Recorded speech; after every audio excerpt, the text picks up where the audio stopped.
나는 더욱 그러하리니 나는 8일 만에 할례를 받고 이스라엘 족속이요 베냐민 지파요 히브리인 중에 히브리인이요 율법으로는 바리새인이요 열심으로는 교회를 막혀하고 율법의 의로는 흠이 없는 자.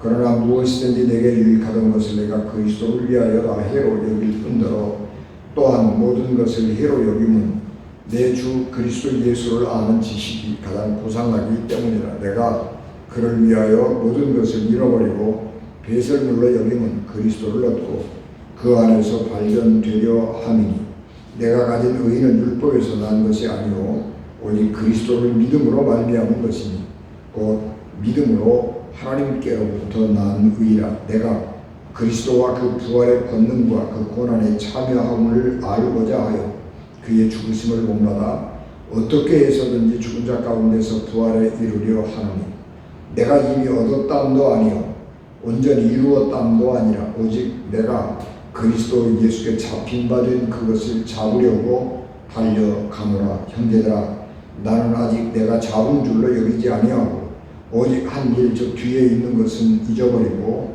앞에 있는 것을 잡으려고 표대를 향하여 그리스도 예수 안에서 하나님이 부르신 부름의 상을 위하여 달려가노라. 아멘.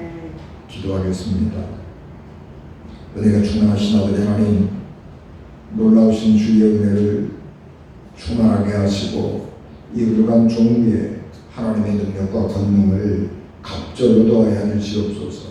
성령께서 이 의료관 종을 강하게 사로잡으실 때에 생명의 양식이 그리고 오늘 이 시대에 필요한 하나님의 말씀을 선포할 줄 믿사오니 하나님 이 의료관 종을 온전히 시간 하나님의 도구 삼으시옵소서. 예수님 이름으로 기도하옵나이다. 아멘.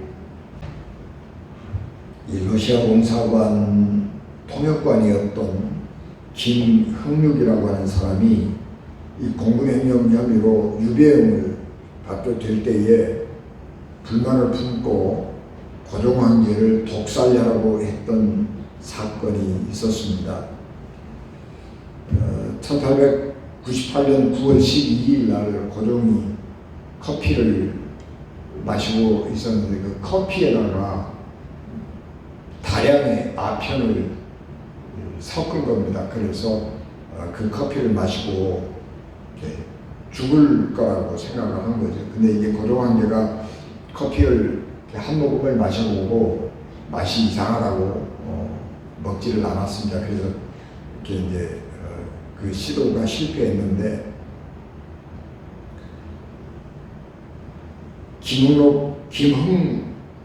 김홍육이라고 하는 김홍육에게는 사형이 선고되었고요. 그 부인이었던 김소사는 곤장 100대 그리고 징역 3년을 선고받았습니다.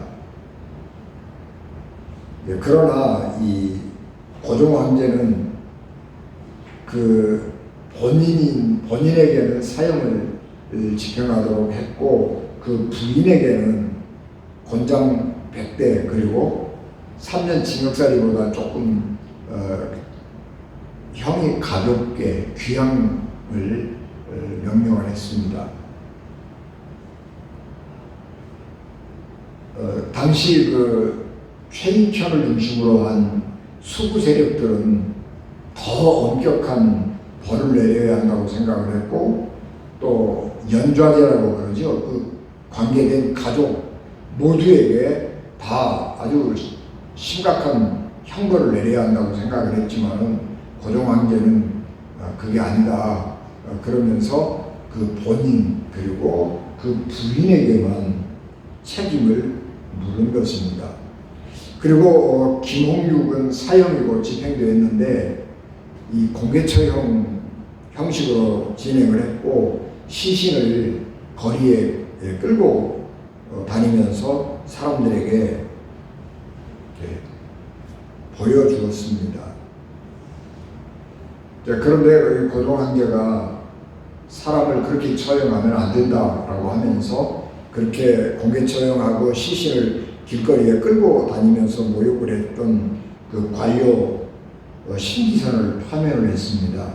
그리고 그 김홍육의 부인 김소사에게는 곤장 100대의 형을 집행하고 그 다음에 이제 귀양을 보내게 됐는데 그날 고종황제에게 이 김소사가 임신 중이라고 하는 사실을 보고합니다. 그러니까 고종황제가 임신 중인 여자에게 곤장 100대를 때리는 것이 너무 가혹하기 때문에 그냥 형벌을 면하고 귀양살이만 보내라 그렇게 명령을 했습니다.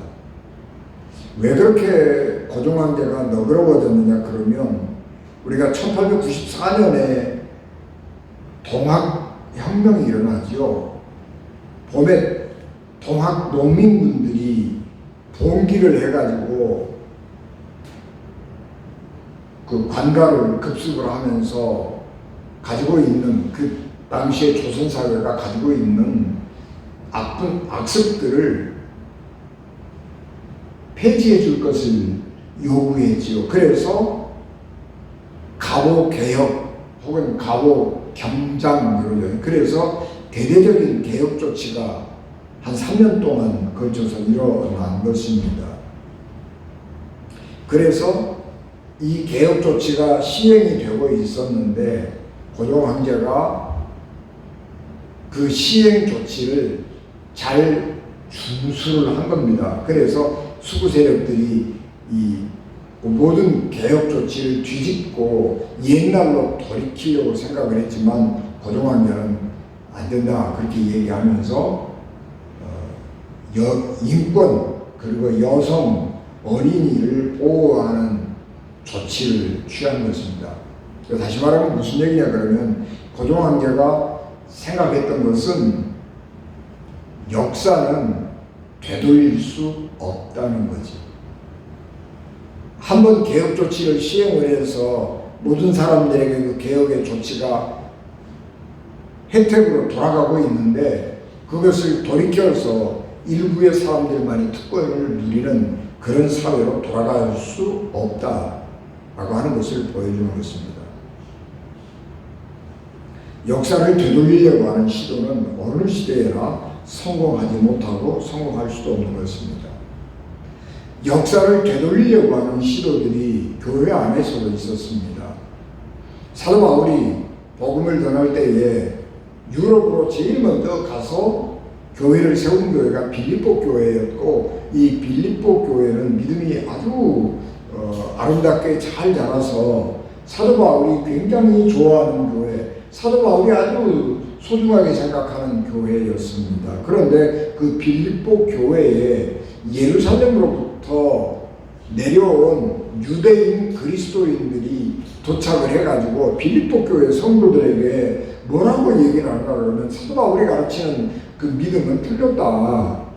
예수님도 유대인이셨고 예수님도 율법을 철저하게 준수를 잘 하신 분이다. 그러므로 우리가 예수님을 믿기는 하지만 우리가 참으로 진정한 예수님의 사람 그리스도인들이 되려고 하면 유대교의 율법을 잘 지켜야 된다라고 가르쳤습니다. 그래서 유대교의 율법을 지키는데 중요한 몇 가지의 관습이 있는데 그것은 할례였죠.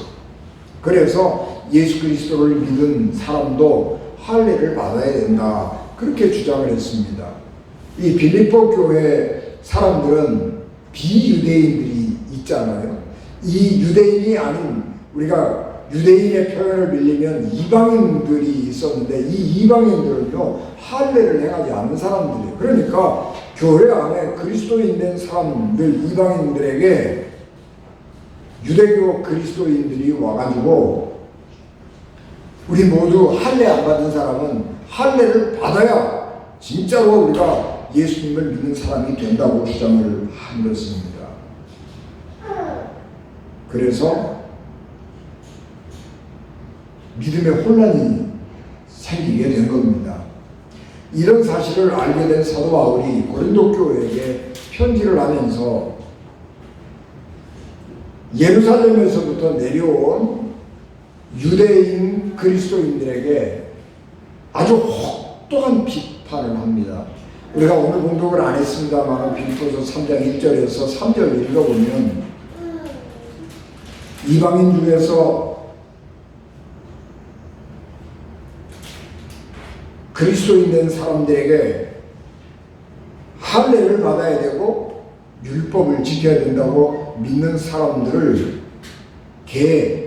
행악을 행한 자, 뭐 이렇게 비난을 합니다. 근데 이 개들이라고 하는 말은요, 유대인들이 이방인을 낮추고 깔볼 때 쓰는 말이에요. 아주 모욕적인 언사인 것입니다. 그런데 사도 바울이 그 모욕적인 언사를 사용하면서 그리스도인들에게 할례를 받으라고 주장을 하는 그 사람들을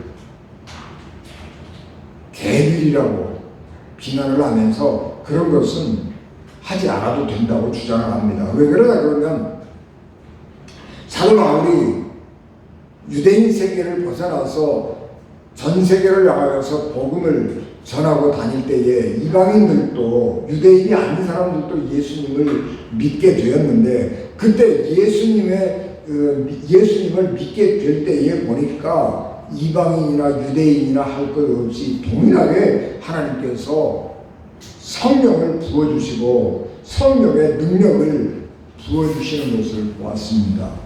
그러니까 사도 바울이 생각할 때에 하나님 앞에서는 유대인이나 이방인이나 아무런 차이가 없고, 율법을 지키는 사람이나 율법을 지키지 않는 사람이나 아무 상관이 없이 동일한 은혜를 내려주신다고 하는 것을 깨달았습니다. 그래서 예루살렘에 올라가서 예루살렘에 있는 12 예수님의 제자들과 모임을 갖고 회의를 해서 합의를 한 게 뭐냐 그러면, 이방인 중에서 하나님께로 돌아오는 자들을 괴롭게 하지 말고 우상의 더러운 것, 음행, 목매어 죽인 것, 피 이런 것들을 먹지 말게 하냐. 이 네 가지만 빼고는 율법을 지키지 않아도 된다라고 하는 것을 결의했습니다. 그런데 나중에 사도 바울은 점점 더 하나님 체험이 늘어나고 이방인 세계에 가서 복음을 전하면서 하나님이 어떻게 유대인이 아닌 사람들도 하나님의 나라 백성으로 받아들이는가 하는 경험을 하게 되면서 이거마저도 다 버린 것입니다. 그래서 기독교인들에게 유대인들이 아주 중요하게 지켜오던 음식 규정은 다 없어져 버렸습니다.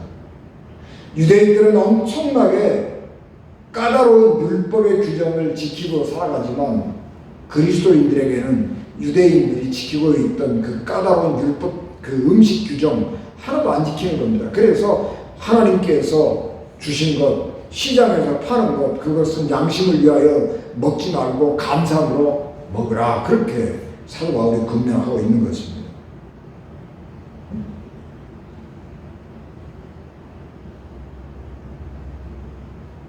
그래서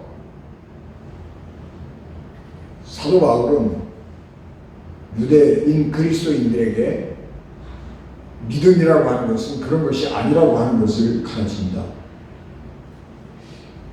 예루살렘에서부터 빌립보에 내려온 유대인 그리스도인들 중에는 두 가지의 자랑을 가지고 있었습니다. 하나는 우리가 정통 유대인이라고 하는 자부심, 그 다음에 두 번째 자부심은 우리는 율법을 완전하게 지키고 살아가는 하나님 앞에 의인이라고 하는 자부심, 이게 두 가지 자부심을 가지고 있었습니다. 그래서 사도 바울은 이 두 가지의 유대인들이 가지고 있는 자부심에 대해서 비판을 하면서 하나님 앞에서는 그런 것들이 아무 필요가 없다고 하는 것을 주장하는 것입니다. 그래서 사도 바울은 너희들이 육신으로 유대인이라고 하는 것을 자랑하고 싶으냐? 나도 그런 것에 비하면 못지않은 자랑거리가 있다. 그러면서 7대 자랑을 합니다.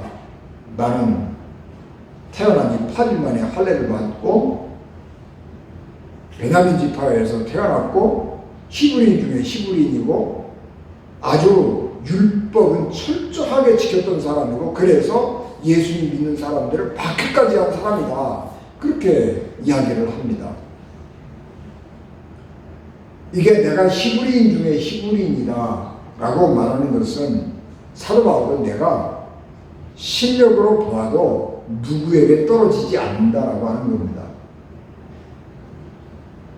사도 바울이 유대인 세계를 벗어나서 이방인 세계에 가서 복음을 전할 수 있었던 것은요, 외국어를 잘했어요.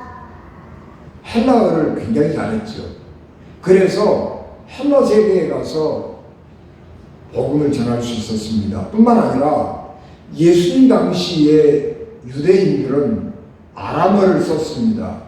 그런데 아람어를 쓰는 사람들이 지금은요, 전 세계에서 한 사람 남아 있었는데 그분 돌아가셨는지 모르겠습니다. 우리가 몇 년 전에 멜 깁슨이 쓴 그 패션 오브 크라이스트라고 하는 영화를 만들 때에 예수님이 사용하셨던 그 아람어 자문을 해준 교수님이 계시는데 그분 한 사람만이 아람어를 할 줄 알죠. 그게 다 없어져 버렸어요. 근데 예수님 당시에도 아람어를 쓰지 못하는 사람들도 있었습니다. 그런데 사도 바울은 아람어, 헬라어를 능숙하게, 아주 능통하게 할 수 있는 사람이었습니다.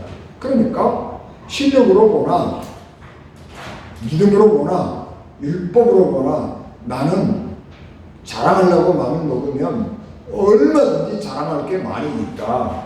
그리고 내가 이것 가지고 세상에 가서 유대인으로 출세하고 성공을 하려고 그랬으면 얼마든지 내가 유대인 사회에서 납비로 성공하고 출세할 수 있는 사람이었지만 예수 그리스도를 알고 난 뒤에 내가 내 인생을 다시 평가해 보니까, 내 인생에 다시 뒤를 돌아보니까 그런 것들이 하나님 앞에서 아무 소용이 없더라라고 하는 것을 깨닫게 되었다고 말씀을 하고 있는 것입니다. 사도 바울이 유대인 랍비를 출세하고 싶었던 때에는요, 이런 모든 것들이 금수저라고요. 금수저. 그래서 굉장히 성공할 수가 있었습니다.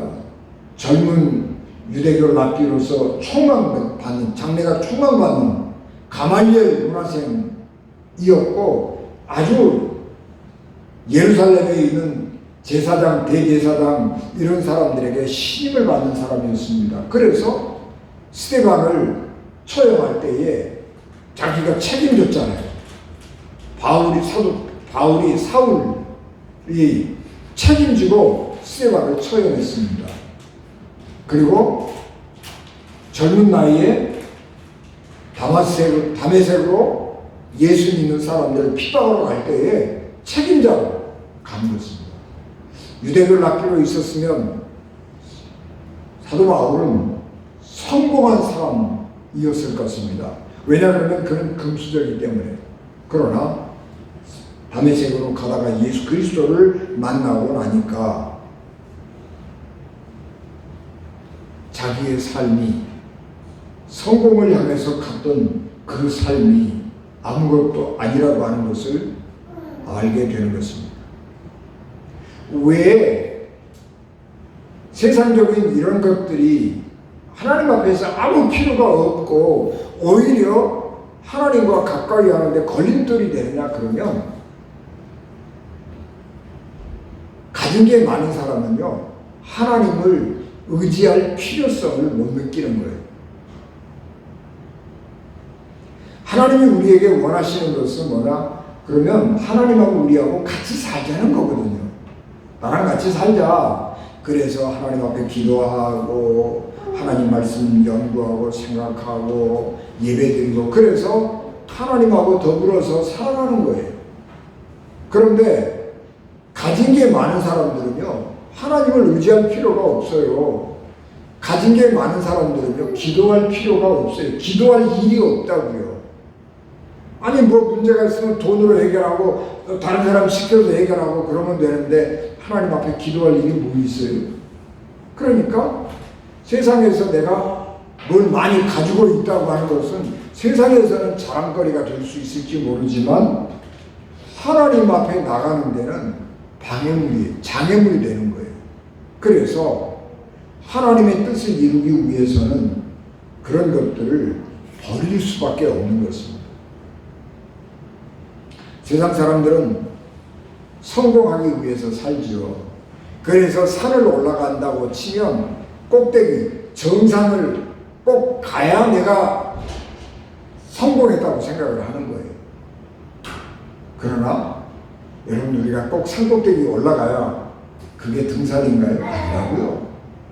등산하는 이유가 여러 가지가 있는데 정상을 향해서 올라가는 사람도 있지만 자기 형편과 처지를 따라서 둘레길을 따라서 도는 사람도 있어요. 어느 것이 더 옳은 삶이냐라고 하는 것은 하나님이 판단하는 것이지 내가 또는 사람들이 판단하는 건 그렇게 중요하지 않다는 것입니다. 아무리 높은 자리에 올라가고 다른 사람이 볼 때 성공했다 그렇게 생각하는 삶을 살았을지라도 하나님 앞에서 그 삶이 쓰레기 같은 사람이 있는 거예요. 삶이란 참으로 오묘하고 변화가 많아서 어느 한순간 내가 의지하던 것들이 다 사라져버릴 때가 있습니다. 대단한 사람도 나이가 들면 힘이 빠져서 병이 들면 아무것도 할 수 없게 됩니다. 병이 들고 싶은 사람은 아무도 없어요. 늙고 싶은 사람은 아무도 없습니다. 그런데 살다 보니까 병이 들기도 하고 자연스럽게 늙어가는 것입니다. 그래서 삶이라고 하는 것, 인생이라고 하는 것은 참 더덥다 그런 것도 느끼지만 우리 인간이라고 하는 것 참 무력하다 그런 생각을 하게 됩니다. 아무리 지체 높은 사람도 과거에 힘이 넘쳐서 펄펄 날아다니던 운동선수도 병이 들어서 병원에 입원하면 꼼짝없어요. 어린아이가 돼서 떠먹여주는 밥을 먹어야 되는 것이고 내가 밥숟가락 떠먹을 힘이 없으면 주사로 영양을 보충하는 것이고 죽으로 연명하는 것입니다. 그런데 우리가 그런 인생의 가장 밑바닥에 갔을 때에 명예나 과거의 어떤 그런 것이 아무 소용이 없고 하나님 한 분 그거 필요한 겁니다. 아무리 내가 힘이 없고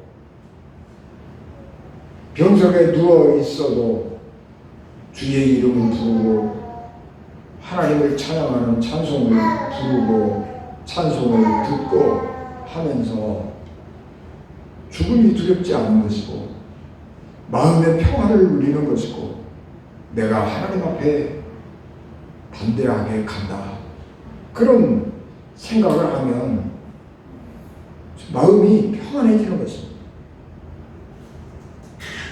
아무리 세상에서 성공했다고 할지라도 하나님의 구원을 받지 못하면 그 인생은 실패한 인생입니다.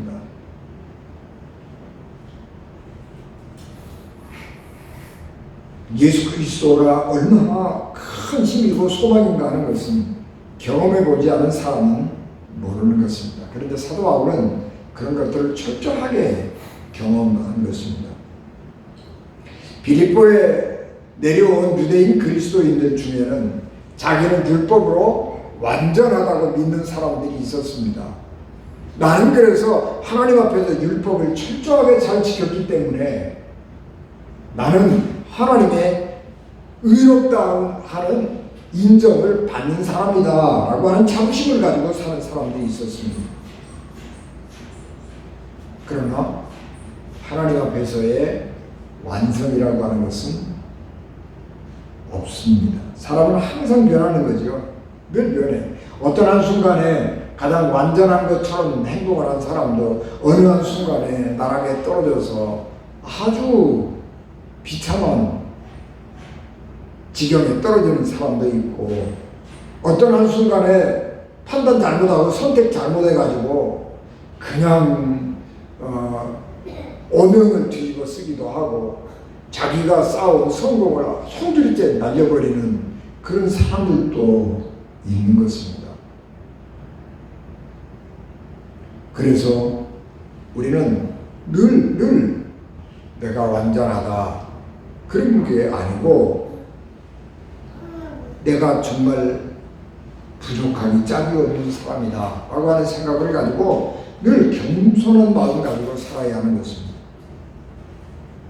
겸손하게 기도하면서 믿음으로 살아야 합니다. 그러면 교만해지지 않아요. 여러분 제가 경험해보면 어떤 사람이 제일 싫으냐 그러면요 교만한 사람이 제일 싫어요. 교만한 사람은 옆에 가고 싶지 않아요. 그래서 교만한 사람 옆에는요 사람이 없어요. 그 사람이 있다고 그러면 거기 아부해서 뭐 얻어먹을 게 있는 사람 그런 사람들이나 그 주변에 붙어 있지 교만한 사람 옆에는요 사람이 없어요. 그래서 교만한 사람은 불행한 사람이고 교만한 사람은 인생 실패한 사람입니다. 우리는 항상 부족하기 짝이 없는 사람이고 우리의 완전은 하나님 나라에 갔을 때 이루어진다라고 하는 사실을 믿고 하나님을 의지하고 또 그리스도를 닮기 위해서 끊임없이 노력해 가야 하는 것입니다. 하나님의 사랑과 예수 그리스도의 사랑과 능력을 경험하는 사람들은 하나님 곁에 머무르기를 즐거워하는 것입니다. 그리고 그것이 그리스도인들의 삶의 목표입니다. 사도 바울은 나는 율법을 잘 지켜서 완전한 사람이야 라고, 완전한 유대인이야 라고 믿는 사람들에게 뭐라고 얘기하나 그러면 나는 한 번도 내가 완전한 사람이라고 믿어본 적이 없다. 내가 완전하다고 느끼는 것은 하나님께서 내게 은혜를 주셔서 그래 네가 옳다 그렇게 인정해 주실 때 내가 완전한 사람이 되는 것이지, 내가 율법을 잘 지키고 내가 노력해서 애써서 하나님 법을 지킨다고 그래서 내가 완전한 사람은 아니라는 것입니다. 그래서 사도 바울은 나는 목표에 도달했다고 말하는 사람이 아니고 나는 지금도 끊임없이 하나님의 완전을 향해서 달려나가는 노력하는 사람이다 라고 하는 것을 말씀하는 것입니다. 우리 그리스도인들은 겸손하게 하나님 나라에 가고자 하는 열망, 그것을 마음에 품고 살아가는 사람들입니다. 여러분, 그리스도인들이지만 천국에 대한 열망을 잃어버리고 살아가는 사람들 많이 있습니다. 그런데 왜 그러느냐 그러면 지금 우리가 사는 게 너무 좋아서 그런 거예요. 내가 사는 게 너무 좋으니까 천국에 대한 기대가 없는 거예요.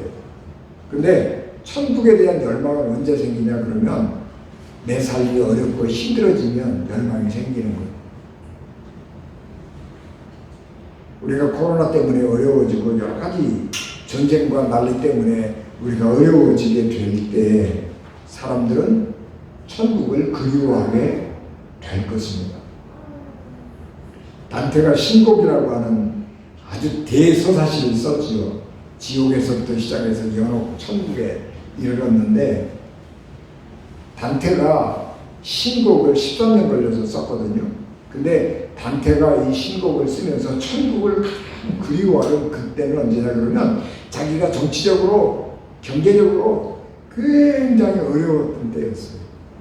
너무너무 어려운 시절이기 때문에 하나님 외에는 의지할 것이 없고 하나님의 천국만이 기댈 곳이 없어서 그런 것입니다.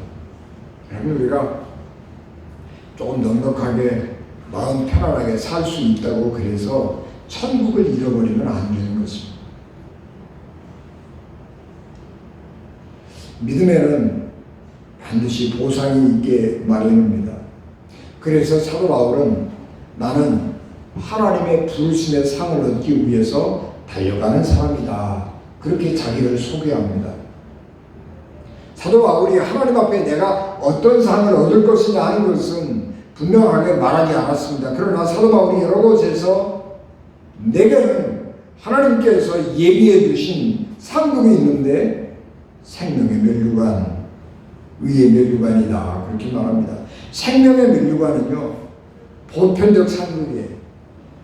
하나님을 신실하게 믿고 하나님 나라에 들어온 사람들에게 주는 보편적 상급입니다. 하나님께서 그 믿음을 인정하시고 의롭다고 인정하시는 사람들에게는 하나님께서 의의 면류관을 줄 것입니다. 하나님께서 나를 위해서 어떤 상급을 예비하고 계시는지 사도 바울은 말하지 않지만 사도 바울이 분명한 것은 믿음을 가지고 하나님을 의지하고 시련과 역경을 겪으면서 그럼에도 불구하고 믿음으로 하나님 말씀에 순종할 때에 하나님은 상급을 반드시 주신다고 하는 믿음인 것입니다.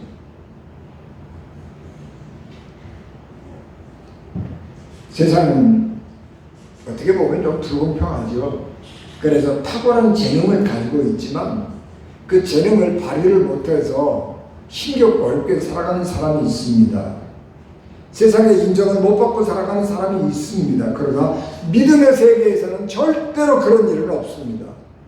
하나님은 모든 사람들의 마음을 아시기 때문에 그 믿음을 보시고 사람들이 인정을 하든지 안 하든지 그런 것이 중요한 게 아니고 하나님은 그 믿음을 보시고 중심을 보시고 사람들에게 합당한 상급을 주시는 것입니다. 우리가 힘들어도 신실하게 믿음을 지키는 이유이기도 합니다. 우리는 성공하기 위해서 태어난 사람이 아닙니다. 성공 못한 사람은 인생으로서 가치가 없다. 그렇게 말하는 것은 하나님의 뜻에 어긋나는 것입니다. 우리는 성공하기 위해서 태어난 것이 아니고 하나님께서 우리를 이 땅에 보내셨으니 하나님께서 우리에게 주신 사명, 하나님이 우리에게 주신 소명, 예수 그리스도와 함께 살면서 예수 그리스도를 닮은 사람이 되는 그 꿈을 가지고 살아야 하는 것입니다. 우리는 예수 그리스도를 따라가고 예수 그리스도를 닮은 사람이 되는데 그래서 힘쓰고 노력해야 하는 것입니다.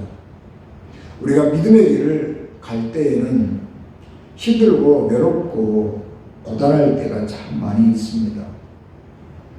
때로는 사람들에게 인정을 받지 못해서 속상할 때도 있지만 우리는 그런 것들을 하나님이 주실 상급을 기억하면서 이겨나가야 되는 것입니다.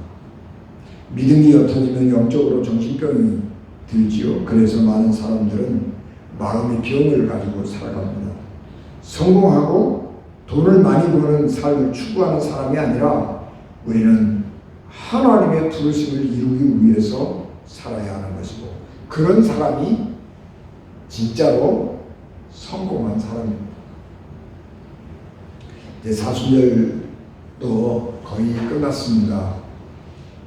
다음 4월 11주일은 종료주일이고 4월 17일이면 부활주일입니다.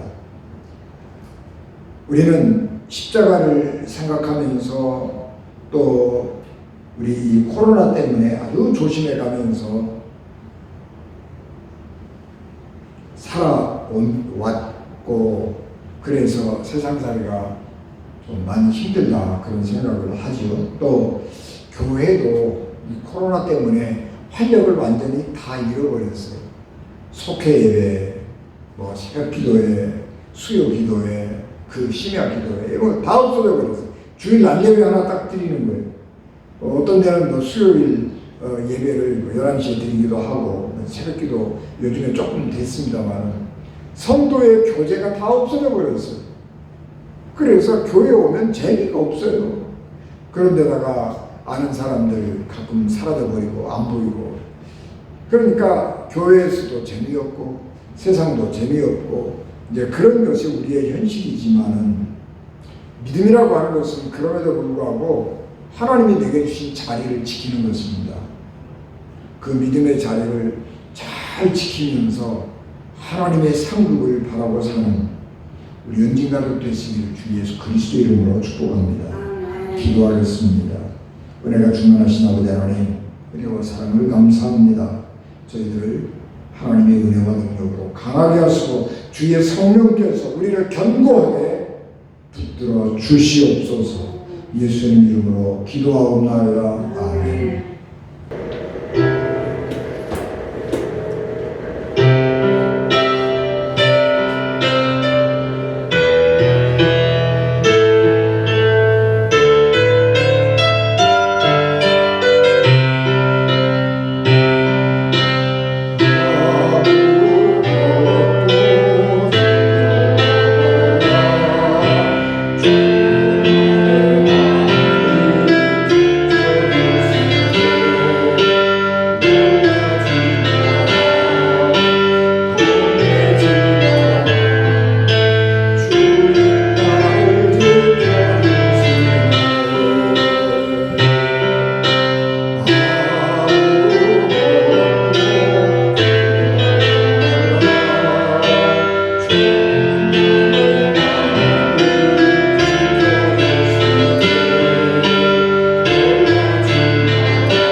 길이요 진리요 생명이 되셔서 우리를 하나님 나라로 인도하신 예수 그리스도의 은혜와 죄인들을 구원하시려고 자기 아들을 십자가에 버리신 하나님 아버지의 극진하신 사랑하심과 성령님의 감동 감화 역사 위로 교통 내게 주관하시니 피값으로 세우신 우리 언제인 교회와 예배를 마치고 돌아가는 사랑하는 성도들 생명과 가정과 기업 위에 영상으로 예배드리는 우리 집사님들 가정과 기업과 가정과 자녀들 위해 지금부터 영원히 함께 하시기를 간절히 축원하옵나이다. 아멘.